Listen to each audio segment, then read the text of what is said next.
بسم الله الرحمن الرحيم. الحمد لله. الحمد لله على إحسانه، والشكر له على توفيقه وامتنانه. أشهد أن لا إله إلا الله تعظيما لشأنه. أشهد أن محمدا عبده ورسوله داعيا إلى رضوانه، صلوات الله عليه وعلى آله وأصحابه وإخوانه. قال تعالى: يا أيها الذين آمنوا اتقوا الله حق تقاته ولا تموتن إلا وأنتم مسلمون.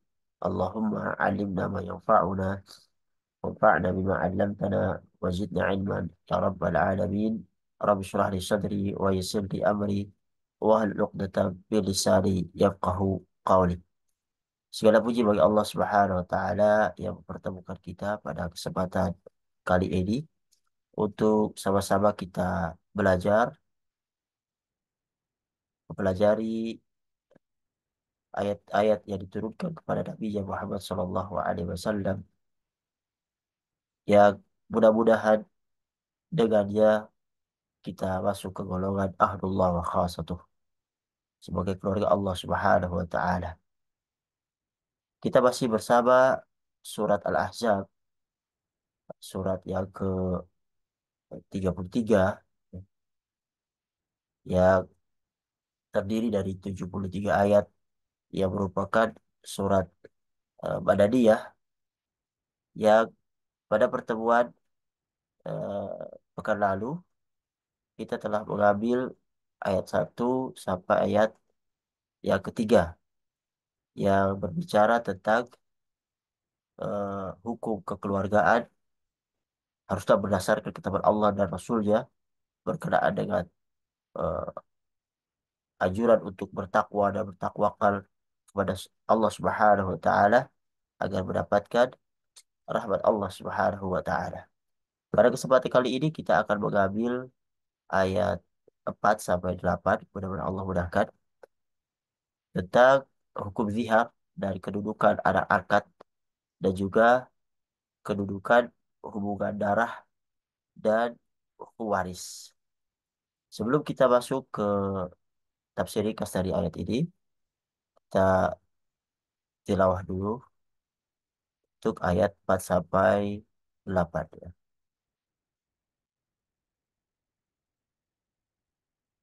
Atau bisa kita dari ayat pertama juga tidak ada masalah sampai ayat 8.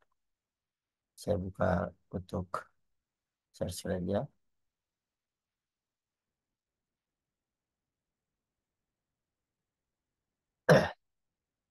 أعوذ بالله من الشيطان الرجيم. بسم الله الرحمن الرحيم. يا أيها النبي اتق الله ولا تطع الكافرين والمنافقين، إن الله كان عليما حكيما. واتبع ما يوحى إليك من ربك، إن الله كان بما تعملون خبيرا. وتوكل على الله وكفى بالله وكيلا. ما جعل الله لرجل من قلبين في جوفه، وما جعل أزواجكم اللائي تظاهرون منهن أمهاتكم، وما جعل أدعياءكم أبناءكم، ذلكم قولكم بأفواهكم، والله يقول الحق وهو يهدي السبيل. ادعوهم لآبائهم هو أقسط عند الله، فإن لم تعلموا آباءهم فإخوانكم في الدين ومواليكم، وليس عليكم جناح فيما أخطأتم به ولكن ما تعمدت قلوبكم وكان الله غفورا رحيما. النبي أولى بالمؤمنين من أنفسهم وأزواجه أمهاتهم وأولو الأرحام بعضهم أولى ببعض في كتاب الله من المؤمنين والمهاجرين إلا أن تفعلوا إلى أوليائكم معروفا كان ذلك في الكتاب مسطورا. وإذ أخذنا من النبيين ميثاقهم ومنك ومن نوح وإبراهيم وموسى وعيسى بن مريم وأخذنا منهم ميثاقا غليظا ليسأل الصادقين عن صدقهم وأعد للكافرين عذابا أليما. Para hadirin yang dirahmati Allah Subhanahu wa taala, pada ayat yang keempat sampai 8 yang akan kita ambil pada kesempatan kali ini berbicara tentang dua poin. Poin yang pertama tentang hukum zihar dan kedudukan anak angkat yang ada di ayat 4 dan 5. Kemudian pada ayat 6 sampai 8 akan berbicara tentang kedudukan hubungan darah dalam penetapan hukum waris. Untuk yang eh, ayat 4 sampai 5, Allah Subhanahu wa taala sebutkan, saya buka ya untuk quote-nya, yang terjemah juga. Allah Subhanahu wa taala berfirman, "Ma ja'alallahu li rajulin fi qalbayni fi jawfihi wa ma ja'ala azwajakum allati tudahiruna minhunna ummahatikum." وما جعل أدعياءكم أبناءكم ذلكم قولكم بأفواهكم والله يقول الحق وهو يهدي السبيل. Allah Subhanahu wa taala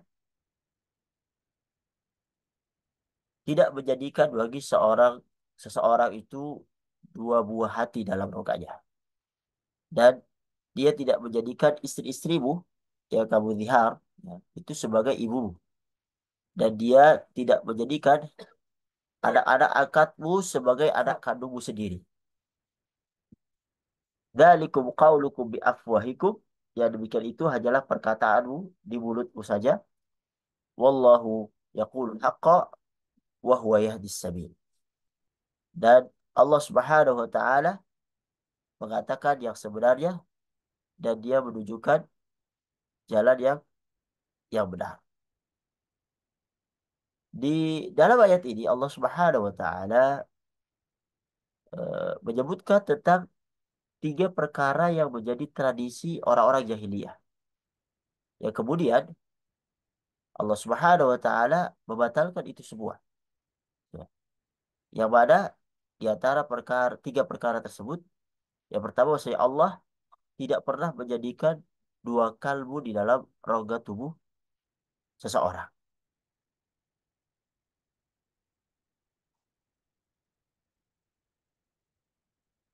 Ya, saya nyalakan aja ini.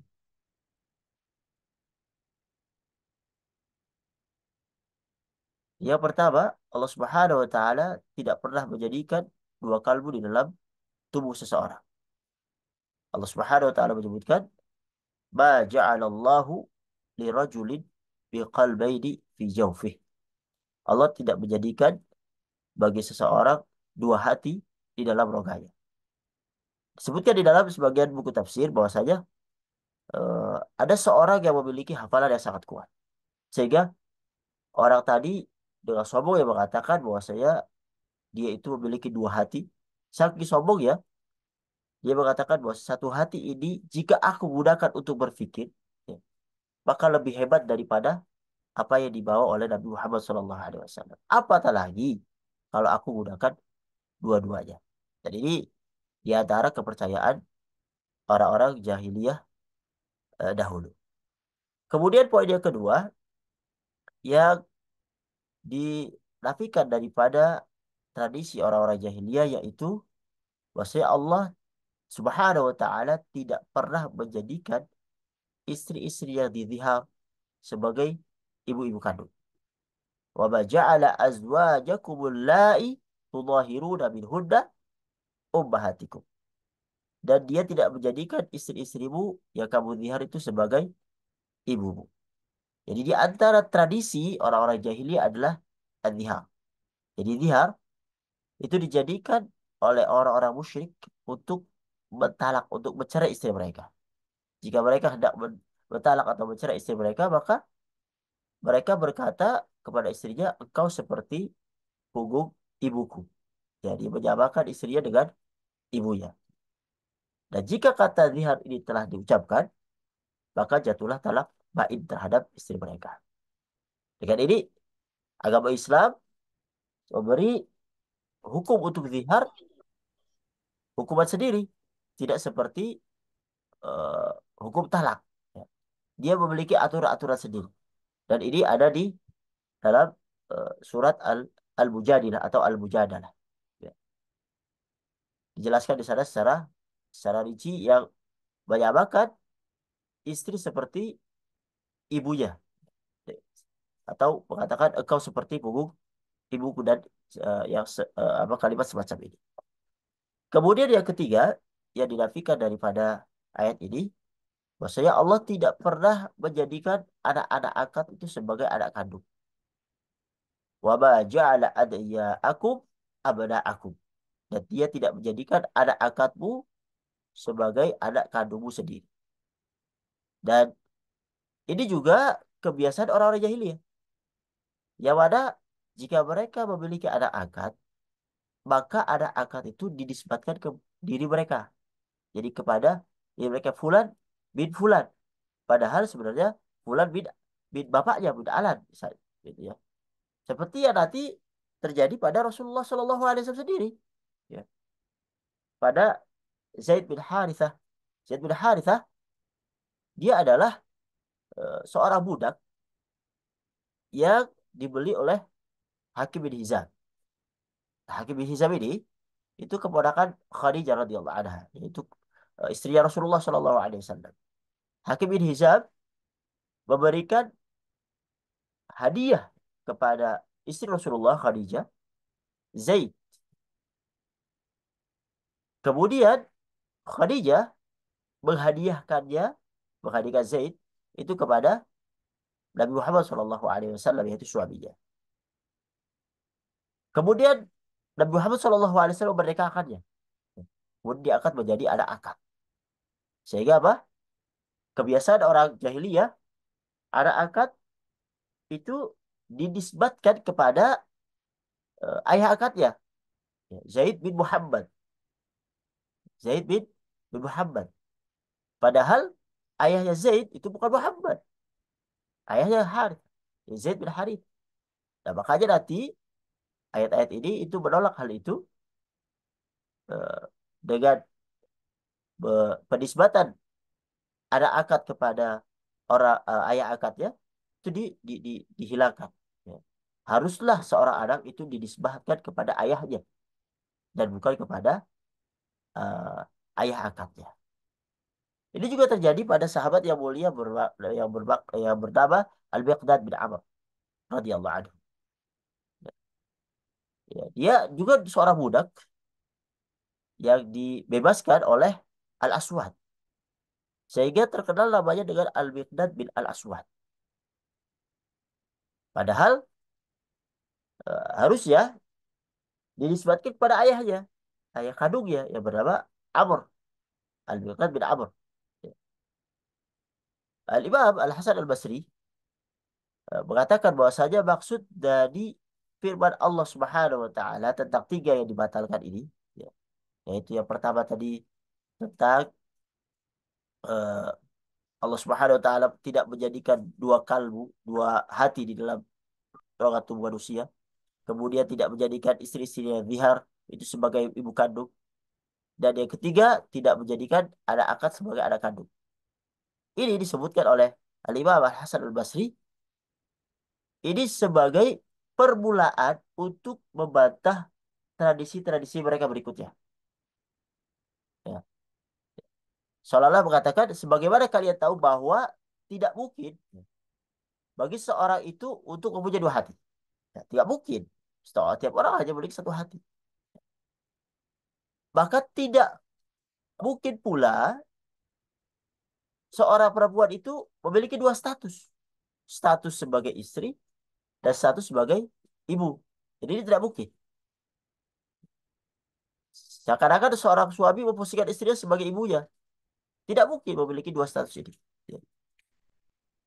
Nah, poin yang ketiga, sebagaimana tidak mungkinnya dua hal ini, ya, dua hal ini tidak mungkin, maka tidak mungkin juga seorang anak itu memiliki dua status. Status sebagai anak dari ayah kandungnya sendiri, sekaligus status sebagai anak dari ayah ayah angkatnya. Jadi seolah-olah saling bersangkut paut untuk membantah hal yang ketiga diawali dengan hal yang pertama dan yang kedua. Jadi Allah Subhanahu wa taala membantah tentang keyakinan yang sudah berpuluh-puluh tahun mereka yakini di, diluruskan oleh Allah Subhanahu wa taala tentang yang sebenarnya sesuai dengan syariat. Para hadirin yang rahmati Allah Subhanahu wa taala, dari ayat ini kita bisa mengambil faedah bahwasanya seorang mukmin ya itu hendaknya berjalan dan beramal sesuai syariat dan dia tidak terjebak dengan tradisi-tradisi yang mungkin dia sudah jalani beberapa puluh tahun yang ada di kampungnya, yang ada di tempat kehidupannya. Ketika dia telah mengetahui Allah telah memberikan dia hidayah ya, tentang Islaman, memberikan dia hidayah dengan keilmuan, kemudian mampu untuk mengamalkan, maka ketika itu bertentangan dengan syariat, maka syariat lebih dikedepankan. Walaupun di sini mereka telah mengakuinya ya, telah melakukan dan mempraktekkannya bertahun-tahun. Bahkan Nabi Muhammad sendiri pun melakukannya dengan mengatakan Zaid bin Muhammad. Jadi pada saat tradisi tersebut masih dilakukan oleh mereka, Allah membatahnya, membatalkan tradisi itu.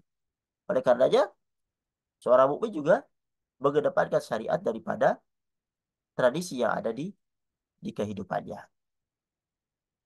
Dan ini tidak mudah ya, tidak butuh keimanan, butuh sebuah pengorbanan untuk mengedepankan syariat di atas amalan-amalan yang ada di sekeliling kita yang menyelisihi syariat. Jadi eh, agama Islam itu memfilter untuk tradisi eh, baik tradisi yang ada di kita di Indonesia atau tradisi yang ada di Arab atau tradisi yang ada di mana saja. Jadi Islam yang memfilter tradisi ini, bukan kebalikannya. Tradisi yang memfilter Islam. Jadi jangan berpikir terbalik. Jadi tradisi yang benar dan kita jaga.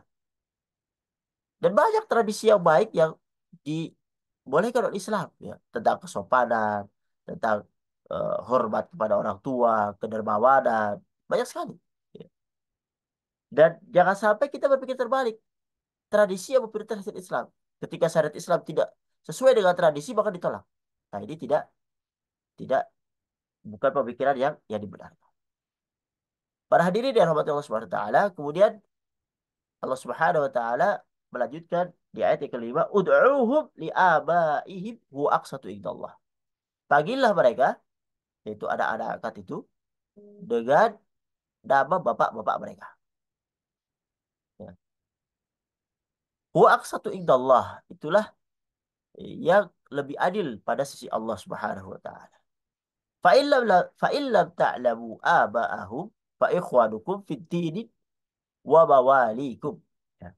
Jika kamu tidak mengetahui bapak-bapak mereka, maka panggil mereka dengan saudara-saudara seagamu atau maula-maulamu.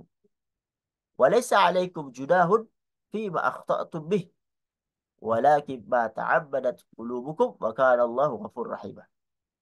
Dan tidak ada dosa atasmu terhadap apa yang kamu khilaf, kamu tidak tahu padanya.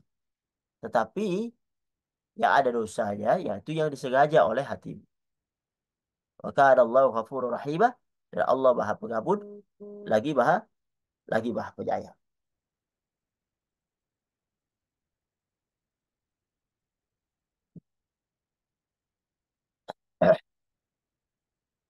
Pada ayat ini Allah Subhanahu wa taala memberikan solusi bagi orang-orang beriman dengan memerintahkan kepada mereka untuk memanggil ada akad dengan dinisbatkan kepada orang tua kandung mereka, yaitu yang dulunya dipanggil dengan Zaid bin Muhammad dengan Zaid bin Harithah dengan kepada bapaknya, ya. Dan ini adalah perkara yang adil di sisi Allah Subhanahu wa taala. Itu jika mereka mengetahui ayah kandung mereka. Tapi jika ayah kandungnya tidak diketahui, maka mereka bisa dipanggil dengan saudara seiman. Panggil dengan atau dengan namanya saja, Fulan, tanpa menyebut orang tuanya. Karena kalau misalnya itu tidak diketahui. Ya. Jika seorang misalnya memanggil Fulan bin Alan misalnya, sedangkan dia tidak tahu bahwa ternyata Alan bukanlah ayah kandung yang sebenarnya, seperti yang dilakukan orang jahiliyah, mengatakan bahwasanya Syed bin Muhammad sementara dia tidak mengetahui, maka tidak mengapa. Ya. Dan kalau tidak tahu ya tidak dianggap dia menyelisih perintah Allah Subhanahu wa taala. Lain halnya kalau dia sudah tahu tapi ngotot tetap menyebut dengan ayah akadnya, Fulan bin Fulan, yang sebenarnya Fulan ini bukan ayah kandungnya. Nah, ini yang tidak dibenarkan. Seperti misalnya yang terjadi pada Al-Miqdad, ya. Orang-orang memanggilnya dengan Al-Miqdad bin Aswad. Ya, orang-orang yang tidak tahu ya. Padahal sebenarnya Al-Miqdad bin Amr, ya, itu ayah kandungnya. Para hadirin yang rahmati Allah Subhanahu wa taala, sekarang kita masuk ke ayat yang ke-6 dan ke-8 tentang kedudukan hubungan darah dalam waris. Allah Subhanahu wa taala menyebutkan an-nabiyyu aula bil mu'minina min anfusihim wa azwajuhu ummahatuhum wa ulul arhami ba'duhum aula bi ba'din fi kitabillah minal mu'minina wal muhajirin illa an taf'alu ila awliyaikum ma'rufa wa kana dzalika fil kitabi mastura. An-nabiyyu, nabi itu hendaknya aula bil mu'minina min anfusihim. Hendaknya lebih utama bagi orang-orang mukmin dari diri mereka sendiri. Wa azwajuhu ummahatuhum, dan istri-istrinya adalah ibu-ibu mereka. Wa ulul arhami ba'dhum aula bi ba'di fi kitabillah minal mu'minina wal muhajirin. Dan orang-orang eh, yang mempunyai hubungan darah satu dengan lainnya itu lebih berhak untuk mewarisi di dalam kitab Allah Subhanahu wa taala daripada orang mukmin dan orang-orang muhajirin. Illa an taf'alu ila awliyaikum ma'rufa, kecuali kalau kamu itu hendak berbuat baik kepada eh, saudara-saudaramu yang seagama. Wa kana dzalika fil kitab mastura, adalah yang demikian itu telah tertulis di dalam kitab Lauhul Mahfuz. Syekh Abdurrahman As-Sa'di rahimahullah dalam tafsir ayat ini menjelaskan bahwasanya Allah Subhanahu wa taala memberitahukan kepada kaum mukminin tentang keadaan Rasul dan kedudukan Rasul terhadap kaum muslimin.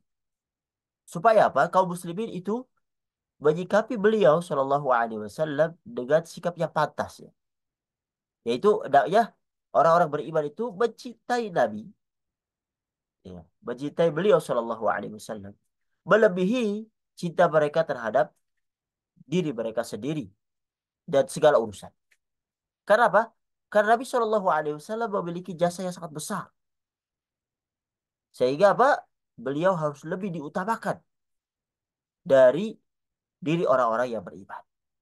Diriwayatkan dalam Sahih Al-Bukhari dari Abdullah bin Syam, dia berkata, kami pernah bersama Nabi Shallallahu Alaihi Wasallam dan beliau memegang tangan Umar bin Khattab radhiyallahu anhu. Lalu Umar berkata, la anta ahabbu ilayya min kulli syai'in illa min nafsi. Ya Rasulullah, engkau itu lebih aku cintai dari segala sesuatu kecuali diriku sendiri. Kemudian Nabi berkata, la walladhi nafsi biyadih hatta akuna ahabba ilaika min nafsik. Tidak, tidak de, demi jiwa yang berada di tangannya, bahwasanya imanmu itu belum sempurna, ya. Sampai engkau hatta aku udah ahabba ilaika min nafsik. Sampai aku dijadikan oleh engkau itu lebih kau cintai daripada dirimu sendiri. Kemudian Umar berkata, fa'innahul an wallahi la anta ahabbu ilayya min nafsi. Sekarang demi Allah, engkau wahai Rasulullah itu lebih aku cintai daripada diriku sendiri. Kemudian Nabi berkata, al-ana ya Umar. Saat ini pula wahai Umar, imanmu telah sempurna. Allah Subhanahu wa taala menyebutkan an-nabiyyu aula bil mu'minina min anfusihim. Nabi itu hendaknya lebih utama bagi orang-orang mukmin dari mereka sendiri. Terdapat beberapa penafsiran, ya, tentang makna aula bil mu'minina min anfusihim, lebih utama bagi orang-orang mukmin. Di antaranya disebutkan maksudnya adalah bahwasanya Nabi itu lebih utama bagi orang-orang beriman daripada sesama mereka. Sebagaimana disebutkan di sebuah hadis, ada aula bil mu'minina min anfusihim. Aku lebih berhak terhadap orang-orang beriman daripada diri mereka sendiri. Faman tufiya wa alaihi dainun fa alayya qada'uhu. Barang siapa yang meninggal dalam keadaan memiliki hutang, maka akulah yang akan melunasinya. Wa man taraka malan fa huwa liwarathatihi. Barang siapa yang meninggalkan harta, maka harta tersebut untuk ahli warisnya. Dari sini ya, disimpulkan oleh Imam Al-Qurtubi bahwasanya wajib bagi penguasa apabila ada orang miskin yang meninggal dalam keadaan berhutang, maka dilunasi dari baitul mal, seperti yang dilakukan oleh Nabi Shallallahu Alaihi Wasallam. Makna yang kedua, tafsir yang kedua, menyebutkan bahwasanya Nabi itu lebih utama dari orang-orang yang beriman daripada diri mereka sendiri. Karena apa? Karena jiwa-jiwa mereka itu menyeru kepada kebinasaan. Sedangkan apa? Nabi menyeru kepada keselamatan. Di Quran surat At-Taubah ayat 128 Allah sebutkan, laqad ja'akum rasulun min anfusikum azizun 'alaihi ma 'anittum harisun 'alaikum bil mu'minina raufur rahim. Sungguh telah datang kepadamu seorang rasul dari kaummu sendiri. Berat terasa olehnya penderitaan yang kamu alami. Dia sangat menginginkan keimanan dan keselamatan bagimu. Maha penyantun dan penyayang terhadap orang-orang yang beriman. Eh, dalam satu hadis Nabi Shallallahu Alaihi Wasallam bersabda dari Abu Hurairah radhiyallahu anhu, dia berkata, kalau Rasulullah Shallallahu Alaihi Wasallam, "Innama mathali wa mathalu ummati kamathali rajulin istauqada nara. Faja'alat ad-dawabu wal farashu yaqa'na fihi wa ana akhidun bihujazikum wa antum taqahhamuna fihi." Ya. Rasulullah SAW menyebutkan bahwasanya perumpamaanku dengan umatku ialah bagaikan seorang yang menyalakan api. Maka seraga-seraga laron itu berterbangan, menjatuhkan diri ke dalam api itu. Maka aku memegang pinggang kalian untuk mencegah kalian semua agar tidak jatuh ke api. Tapi apa? Kalian menjatuhkan diri kalian ke api. Jadi Rasulullah ingin keselamatan mereka, tapi ada saja sebagian dari mereka yang tidak menjawab seruan Rasulullah sehingga menjatuhkan dirinya ke dalam api. Penafsiran ketiga maksudnya adalah bahwasanya hawa nafsu itu memerintahkan kepada perkara yang bertentangan dengan perintah Nabi, maka ketika itu perintah Nabi harus didahulukan. Sebagaimana firman Allah di Quran surat An-Nisa ayat 65, "Fala wa rabbika la yu'minuna hatta yuhakkimuka fima syajara bainahum, thumma la yajidu fi anfusihim harajan mimma qadaita wa yusallimu taslima." Maka demi Tuhanmu, mereka tidak beriman Ya, sebelum mereka menjadikan engkau, wahai Muhammad, sebagai hakim dalam perkara yang mereka perselisihkan. Sehingga kemudian tidak ada rasa keberatan dalam hati mereka terhadap putusan yang engkau berikan, dan mereka menerima dengan sepenuhnya. Al-Imam Al-Alusi, rahimahullah, ketika menjelaskan makna itu, beliau membandingkan antara perintah Nabi dengan perintah jiwa. Perintah Nabi pasti memberikan manfaat dan kemaslahatan pada jiwa. Dan menjauhkan mereka dari perkara yang memberikan kemudaratan bagi mereka. Sedangkan perintah jiwa, ya, perintah yang ada di diri kita, hawa nafsu kita, itu mempunyai dua kemungkinan.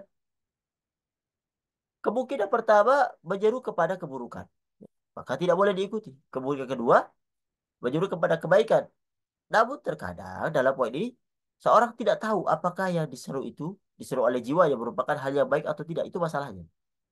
Jadi, atas dasar ini, seseorang haruslah mengedepankan perintah Nabi Shallallahu Alaihi Wasallam daripada perintah jiwanya. Kemudian Allah Subhanahu Wa Taala lanjutkan firman-Nya, wa azwajuhu ummahatuhum, dan istri-istrinya adalah ibu-ibu mereka.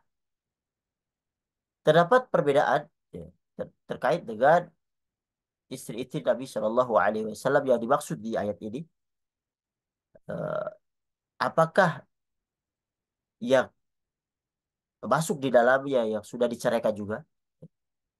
Ada tiga pendapat. Yang pendapat pertama menyebutkan bahwa siapapun wanita yang pernah dinikahi oleh Nabi Shallallahu Alaihi Wasallam, meski sudah dicerai, maka statusnya adalah ummahatul mukminin, walaupun belum digauli.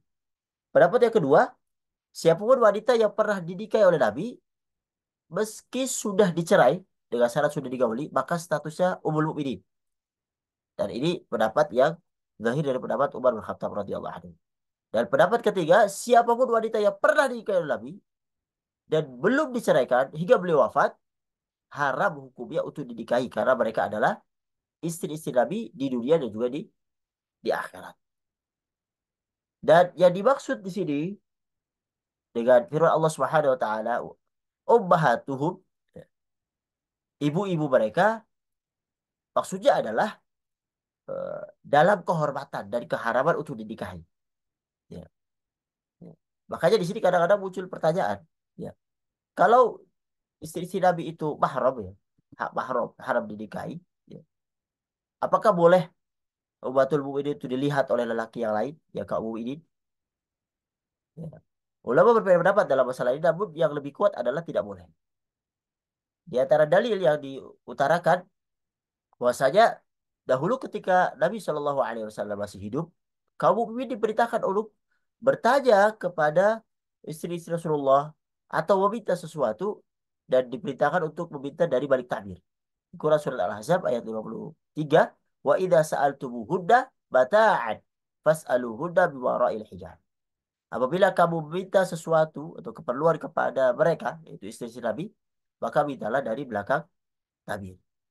Di hadis yang lain, ketika kisah hadisul if, ya, ketika Aisyah radhiyallahu anha menutup wajahnya ketika Safwan bin Mu'attal As-Sulami itu mendapatinya tertinggal di belakang pasukan kaum mukminin, yang di hadis yang sangat panjang, ya, ketika eh, apa namanya, Safwan bin Mu'attal melihat seseorang yang masih tertidur.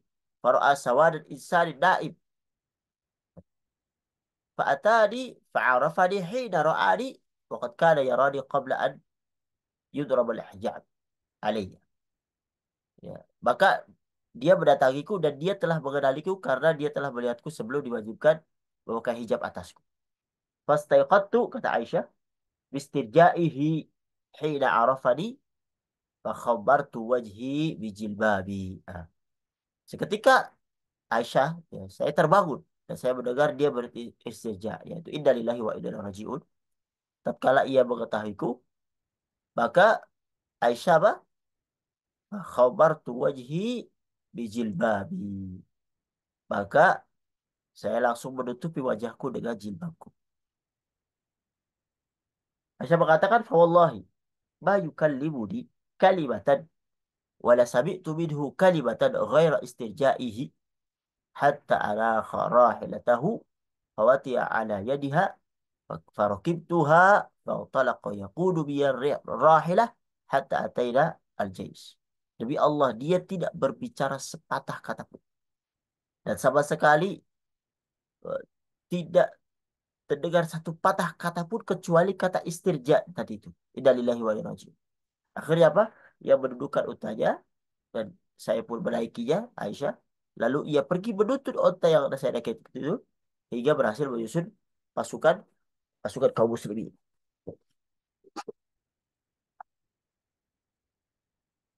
Dari ayat ini kita bisa menyimpulkan bahwasanya istri-istri Nabi Shallallahu Alaihi Wasallam adalah ummahatul mukminin. Maka Nabi Shallallahu Alaihi Wasallam adalah abul mukminin, bapaknya kaum mukminin. Di ini dikuatkan dari qiraah Ubay bin Ka'ab di ayat ini. Qiraahnya menyebutkan wa azwajuhu ummahatuhum wa huwa abul lahum. Dan istri-istrinya adalah ibu-ibu mereka, sedangkan Nabi adalah bapak mereka. Dan itu juga bahwasanya eh, para nabi adalah bapak daripada umatnya. Ya. Di Quran surat Al-Hajj ayat 78, millata abikum Ibrahim. Ikutilah agama bapak dan nenek moyang kalian, yaitu apa? Siapa? Ibrahim. Begitu juga firman Allah ketika mengisahkan Nabi Lut alaihissalam yang memerintahkan kaumnya yang mereka lelaki suka dengan sesama jenis agar menikahi wanita para wanita. Di Quran surat Hud ayat 78, qala ya qaumi haula ibadati. Nabi Lut mengatakan, wahai kaumku, inilah putri-putriku. Maksudnya putri-putri kaumnya. Silakan menikahi dengan cara yang benar. Fattaqullah wa la tuqsudi fi dhaifi alaysa bikum rajul rasyid. Mereka lebih suci bagi kalian. Huda adharu lakum. Maka bertakwalah kepada Allah dan janganlah kamu mencemarkan namaku terhadap tamuku ini, yaitu para malaikat. Alaysa bikum rajul rasyid. Tidak adakah di antaramu yaitu orang yang pandai? Di sebuah hadis sebutkan juga innama adalah kumithlul alwalid. Sesungguhnya kedudukanku dengan kalian seperti kedudukan seorang ayah. Sedangkan firman Allah yang menyebutkan bahwasanya Nabi itu bukanlah bapak dari seorang di antara kamu di Quran surat Al-Ahzab ayat 40 yang akan kita ambil nanti. Maka ada Muhammadun aba ahadin min rijalikum walakin Rasulullah khataman nabiyyin. Muhammad itu bukanlah bapak dari seorang di antara kamu. Tapi dia adalah utusan Allah dan penutup para nabi. Maksudnya adalah yang dinafikan di ayat ini, maka ada Muhammadun aba ahadi bin rijalikum adalah bapak secara nasab. Jadi Nabi bukanlah bapak secara nasab bagi salah seorang dari kita. Ya. Dan ini penjelasan yang ada pada ayat-ayat sebelumnya menjelaskan bahwa yang dimaksud bapak bagi orang yang beriman adalah bahwa kedudukan Nabi bagi kaum muslimin bahkan bapak mereka bahkan lebih daripada itu. Para hadirin yang rahmati Allah Subhanahu wa taala, dari ayat ini kita juga dapat mengambil pelajaran bahwasanya kaum mukminin, orang-orang beriman, hendaklah menghormati bahkan wajib menghormati ummahatul mukminin, ibunda kaum mukminin. Jika ada yang mencela salah satu dari mereka, pada hakikatnya dia telah mencela Rasulullah Shallallahu Alaihi Wasallam. Di sebuah ayat di Quran surat Ad-Dur ayat 26, al-khabithatu lil-khabithat, al-khabithatu lil-khabithin, wal-khabithuna lil-khabithat.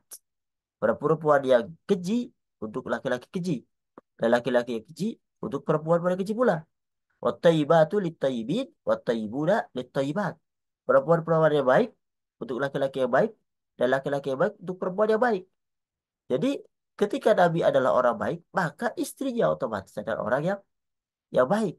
Nah, ketika ada orang yang menuduh bahwasanya istri Nabi itu tidak baik dengan celaan dan segala macamnya, maka seolah-olah dia telah menuduh bahwasanya Nabi adalah orang yang tidak baik karena apa? Karena mencari istri yang tidak baik.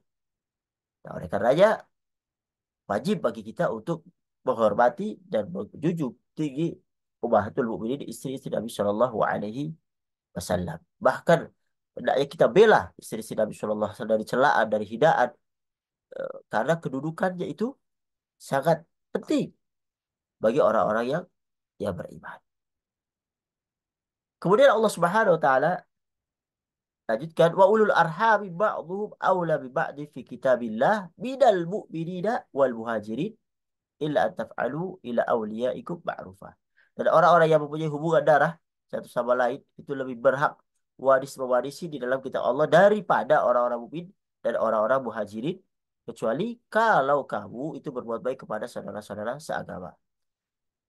Ya. Ada eh, apa namanya dua penafsiran tentang makna bin pada ayat ini. Pertama menyebutkan bahwasanya bin didatangkan untuk menjelaskan lebih utama. Sehingga apa? Sehingga memansuhkan at-tawarut hukum waris antara kaum muhajirin dan Ansor. Yang mereka pada awal-awal keislaman itu dipersaudarakan oleh Nabi Shallallahu Alaihi Wasallam. Ya. Nabi Shallallahu Alaihi Wasallam mempersaudarakan antara muhajirin dan Ansor. Abdurrahman Auf dengan Sa'ad bin Rabi, Salman Al-Farisi dengan Abu Darda, Zubair bin Awwam dan Ka'ab bin Malik. Di mana persaudaraan ini melazimkan hukum waris di antara mereka apabila salah satu dari mereka itu meninggal. Dan hukum waris antara muhajir dan ansor ini berlaku sampai turunnya ayat ini. Setelah turun ayat ini, mansuh.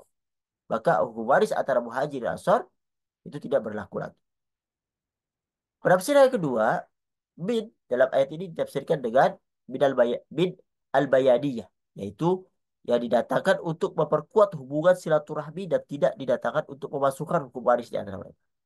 Sehingga makna ayat tersebut menyebutkan wa ulul arhami minal mu'minin dan muhajirin ba'dhum aula bi ba'd fi kitabillah. Maksudnya adalah dan orang-orang yang mempunyai hubungan darah dari kaum muhajirin dan ansor lebih berhak untuk menolong satu sama lain di antara mereka di dalam kitab Allah.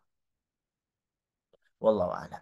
Dan makna fi kitabillah maksudnya adalah eh, yang ada di Lauhul Mahfuz.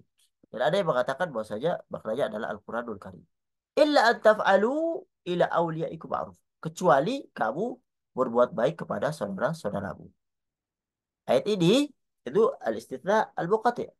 Bermakna walakin akan tetapi ya, yang didatangkan untuk ihtiras yaitu menghilangkan dugaan yang keliru sehingga maknanya meskipun hukum waris ya, hanya berlaku kepada ahli waris dan tidak berlaku pada yang dipersaudarakan antara muhajir dan ansar ya, bukan berarti mereka tidak boleh berbuat baik kepada mereka pada yang bukan ahli waris. Berbuat baik-baik mana? Dengan memberikan hadiah, bersedekah, memberikan wasiat. Ini tidak menghalangi hari ini mereka untuk berbuat baik kepada mereka. Karena dzalika ya demikian itu penghapusan hukum waris dengan dasar hijrah dan perjanjian dan kemudian diganti dengan hukuman waris bagi ahli waris fil kitab mastura telah tertulis dalam kitab Allah di Lauhul Mahfuz. Sehingga wajib untuk diterapkan.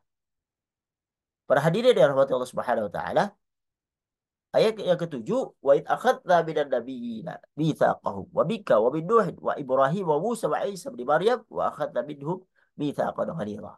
Dan ingatlah ketika kami mengambil perjanjian dari nabi-nabi dan dari kamu, dari Nabi Muhammad SAW, dari Nuh, Ibrahim, Musa, dari Isa bin Maryam, kami telah mengambil dari mereka perjanjian yang teguh.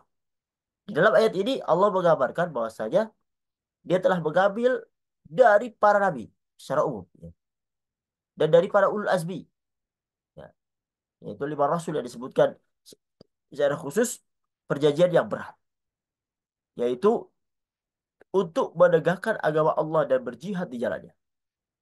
Dan ini jalan yang ditempuh oleh para nabi terdahulu yang ditutup oleh Nabi Muhammad SAW yang mengharuskan eh, manusia seluruhnya untuk meladani mereka, meneladani apa yang dimulai atau dilaksanakan amanat kepada para rasul, para nabi-nabi yang terdahulu, yang diakhiri oleh Muhammad SAW, mengambil langkah-langkah ini supaya mereka bisa selamat dan bersama mereka para nabi di surganya Allah Subhanahu wa taala. Untuk apa? Liyas ala sadiqina an sidqihim. Agar dia menanyakan kepada orang-orang yang benar tentang kebenaran mereka. Wa adda lil kafirina adzaban alima. Dan dia menyediakan bagi orang-orang kafir siksa yang pedih. Pada ayat ini Allah Subhanahu wa taala mengubah kata ganti pada ayat sebelumnya, yaitu dengan kami. Coba kita lihat. Lias ala sadiqin as-sidqin wa adda lil kafirina adzaban alima.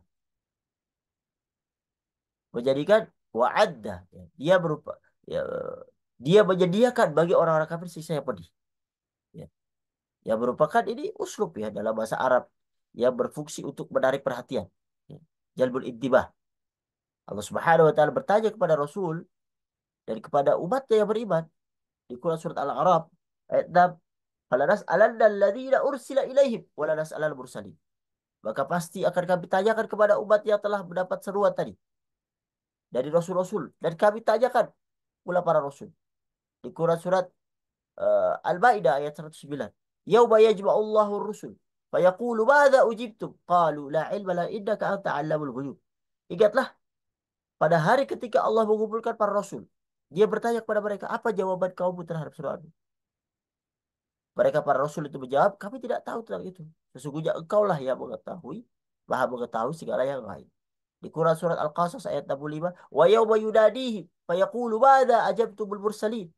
Dan ingatlah pada hari ketika dia, yaitu Allah menyeru mereka. Bada ajabtumul mursalin. Allah berfirman, apakah jawabanmu terhadap para rasul? Jadi selain pertanyaan yang ditujukan kepada umat yang diutus kepada mereka, para rasul yang menjawab seruan, para rasul itu menjawab seruan mereka atau tidak? Ya, umat-umat ini menjawab seruan rasul atau tidak? Dan Allah Subhanahu mengkhususkan pertanyaan kepada mereka yang beriman kepada para rasul sebagaimana ayat ini. Sehingga apa? Karena muncul pertanyaan, apakah mereka itu, para rasul dan orang-orang beriman itu ditanya. Padahal mereka mampu untuk menjawab pertanyaan tersebut. Tentu jawabannya adalah ketika orang beriman ditanya, apakah kamu mengikuti apa yang diajarkan oleh Rasul? Tentu jawabannya iya. Ya. Tapi tetap ditanya. Tujuannya apa? Tujuannya adalah agar semakin mempermalukan orang-orang kafir. Yang mana mereka tidak mampu menjawab pertanyaan tersebut. Karena mereka tidak mengikuti apa yang diajarkan oleh para Rasul. Sebagai contohnya, eh, seperti anak-anak yang perempuan yang dikubur hidup-hidup setelah mereka dilahirkan pada zaman jahiliyah. Ini untuk mempermalukan orang-orang yang telah membunuh mereka. Ya. Kemudian Allah Subhanahu wa taala tutup ayat ini dengan wa'adda lil kafirin adzaban alima. Dia telah menyediakan bagi orang-orang kafir siksa yang pedih.